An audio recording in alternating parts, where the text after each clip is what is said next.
السلام عليكم ورحمة الله تعالى وبركاته. أعوذ بالله من الشيطان الرجيم. بسم الله الرحمن الرحيم. الحمد لله الصلاة والسلام على أشرف المرسلين وعلى آله وصحبه أجمعين. أما بعد.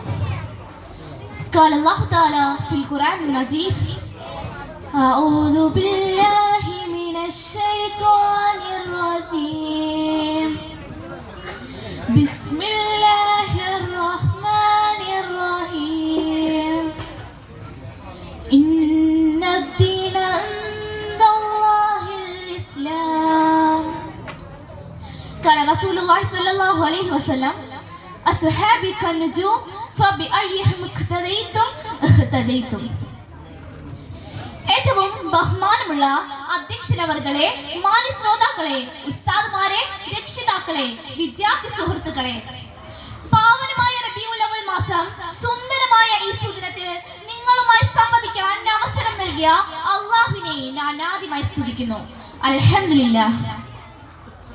1400 സംവത്സരങ്ങൾക്ക് അപ്പുറം മാനവ സമൂഹം മതപതനത്തിന്റെ അഗാധ ഗർത്തത്തിലേക്ക് അതം പതിച്ചിരുന്ന കാലഘട്ടത്തിൽ അക്രമത്തിന്റെയും അനീതിയുടെയും കോടും കാറ്റുകൾ ലോകത്തെങ്ങും മടിച്ചു വീശിയിരുന്നപ്പോൾ സത്യമതത്തിന്റെ സുന്ദര സന്ദേശവുമായി പ്രവാചകൻ പ്രഭു അഷ്റഫുൽ ഖൽഖ് ത്വാഹ മുഹമ്മദ് മുസ്തഫ സല്ലല്ലാഹു അലൈഹി വസല്ലം തങ്ങൾ അറേബ്യൻ മലരാരണ്യത്തിൽ ആഗതനായി.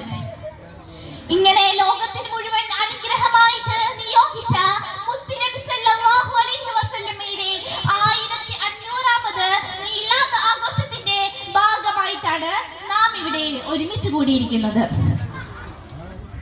അല്ലാഹുവിന്റെ പരിശുദ്ധമായ ദീൻ അനുസരിച്ചുകൊണ്ട് ജീവിക്കുക എന്നത് വിശ്വാസികളായ അല്ലാഹുവിന്റെ അടിമകൾക്ക് ഈ ലോക വിജയത്തിന് പ്രധാനമാണ്.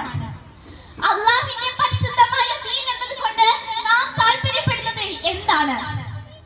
അല്ലാഹുവിന്റെ അടിമകൾക്ക് അവൻ നിശ്ചയിച്ച നിയമങ്ങളാണ് ദീൻ. ആ നിയമങ്ങൾ നമ്മളിലേക്ക് എത്തിയത് അമ്പിയാക്കളിലൂടെയും അമ്പിയാക്കളുടെ അനുയായികളിലൂടെയും അവരെ പിൻപറ്റിയവരിൽ കൂടിയുമാണ്.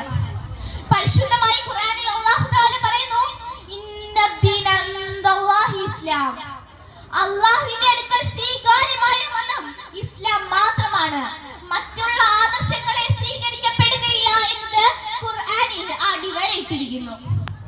23 വർഷക്കാലമായി ജിബ്രീൽ അലൈഹിസ്സലാം എന്ന മലക്ക് മുഖേന മുത്തുനബി സല്ലല്ലാഹു അലൈഹി വസല്ലം തങ്ങൾക്ക് അവതരിച്ച ദിവ്യ സന്ദേശമാണ് വിശുദ്ധ ഖുർആൻ. ആ ഖുർആനിന്റെ വിശദീകരണമാണ് സുന്നത്ത് അഥവാ മുത്തുനബി സല്ലല്ലാഹു അലൈഹി വസല്ലമയുടെ ചര്യ. ഒരിക്കൽ മുത്തുനബി സല്ലല്ലാഹു അലൈഹി വസല്ലം തങ്ങൾ സഹാബാക്കൾക്ക് പറഞ്ഞു കൊടുത്തു: എന്റെ ഉമ്മത്ത് 73 വിഭാഗമായി ഭിന്നിക്കും. അതിൽ ഒരു വിഭാഗം മാത്രമാണ് സ്വർഗത്തിൽ കടക്കുക. ബാക്കി 72 വിഭാഗവും നരകത്തിലാണ്. ഇത് കേട്ട സഹാബാക്കൾ ചോദിച്ചു: ഏതാ രക്ഷപ്പെട്ട നബിയേ? നബി സല്ലല്ലാഹു അലൈഹി വസല്ലം തങ്ങൾ അവിടുന്ന് പറഞ്ഞു: മാ അന അലൈഹി വഅസ്ഹാബിഹി. ഞാനും എന്റെ സഹാബത്തും പിന്തുടർന്ന മാർഗമാണ് അത്. എന്നിട്ട് അവിടുന്ന് പറഞ്ഞു: അസ്ഹാബി കന്നുജൂം ഫബിഅയ്യിഹിം ഇഖ്തദൈതും ഇഹ്തദൈതും. എന്റെ സഹാബാക്കൾ നക്ഷത്ര തുല്യരാണ്. അവരിൽ ആരെ പിൻപറ്റിയാലും നിങ്ങൾ സന്മാർഗം സിദ്ധിച്ചവരാകും. നബി സല്ലല്ലാഹു അലൈഹി വസല്ലം തങ്ങൾ പറയുന്നു: ഞാൻ 2 കാര്യം നിങ്ങൾക്കിടയിൽ ബാക്കി വെച്ചിട്ടാണ് പോകുന്നത്. ഒന്ന്, അല്ലാഹുവിന്റെ കിതാബും സുന്നത്തും. ഇവ രണ്ടും നിങ്ങൾ മുറുകെ പിടിക്കുന്ന കാലത്തോളം നിങ്ങളിൽ നിന്ന് ആരും വഴിപിഴയ്ക്കുകയില്ല. കർമ്മപരമായ രണ്ടാലൊരു തരീഖത്തിനെയും വിശ്വാസപരമായ 4 മദ്ഹബിനെയും അംഗീകരിച്ചവരാണ് അഹ്ലുസ് സുന്നത്തി വൽ ജമാഅ. മുൻഗാമികൾ നമുക്ക് പകർന്നു തന്ന പല ആശയാദർശങ്ങളിലും ജൽപ്പനങ്ങളുമായി കടന്നുകൂടിയ വിധേയകൾ പൂർവ്വസൂരികളെ മുഴുവൻ അധിക്ഷേപിക്കുകയും അവമതിക്കുകയും ചെയ്തുകൊണ്ടിരിക്കുന്നു. അങ്ങനെ ഇസ്ലാമിനെ വികലമായി ചിത്രീകരിക്കുന്ന മൂലം ഇസ്ലാമിന്റെ തനതായ ശൈലിയെ മറ്റുള്ള മതസ്ഥർക്ക് മനസ്സിലാക്കാൻ കഴിയാതെ പോകുന്നു. ഒരു പരിധിവരെ ഇതിനെ പ്രതിരോധിച്ചത് അഹ്ലുസ് സുന്നത്ത് വൽ ജമാഅത്തിന്റെ കരുത്തുറ്റ പൂർവികർ നമുക്ക് കാട്ടിത്തന്ന പാതയാണ്. കർമ്മപരമായും വിശ്വാസപരമായും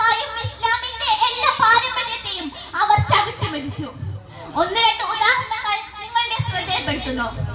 നബി സല്ലല്ലാഹു അലൈഹി വസല്ലം തങ്ങളും സഹാബാക്കളും മദ്ഹബിലെ വലിയ ഇമാമികളും നമുക്ക് പകർന്നു തന്നത് തറാവീഹ് 20 റക്അത്ത് എന്നാണ്. അതിലെ വിധേയകൾ 8 ആക്കി ചുരുക്കി.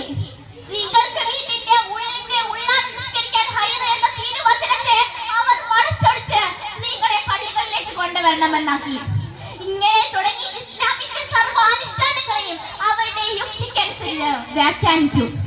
കാലാന്തരങ്ങളിൽ പുത്തനാശയങ്ങളുമായി നവീനവാദികൾ കടന്നു വന്നപ്പോൾ അവരെ ശക്തിയുക്തം എതിർക്കുന്നതിന് വേണ്ടി രൂപീകരിച്ചതാണ് സമസ്ത കേരള ജംഇയ്യത്തുൽ ഉലമാഉം അതിന്റെ അനുബന്ധ പ്രസ്ഥാനങ്ങളും. അർദ്ധാശയ്ക്ക് ഇടയില്ലാത്ത വിധം കാലാകാലമായി ചില മനസ്സുകളിലേക്ക് ഇസ്ലാമിന്റെ ആശയാദർശങ്ങളെ കൈമാറിക്കൊണ്ടിരിക്കുന്നു. ഇനിയും അത് തുറന്നുകൊണ്ടേയിരിക്കണം. മുൻകാമികളായ സച്ചരിതരായ അഹ്ലുസുന്നത്ത് വൽ ജമാഅത്തിന്റെ എല്ലാ മുൻകാമികളിലേക്കും ഇതിന്റെ പ്രതിഫലം അല്ലാഹു നൽകുമാറാകട്ടെ എന്ന പ്രാർത്ഥനയോട് കൂടി ഞാൻ എന്റെ വാക്കുകൾ ഉപസംഹരിക്കുന്നു. വആഖിറു ദഅവാനാ അൽഹംദുലില്ലാഹി റബ്ബിൽ ആലമീൻ. അസ്സലാമു അലൈക്കും.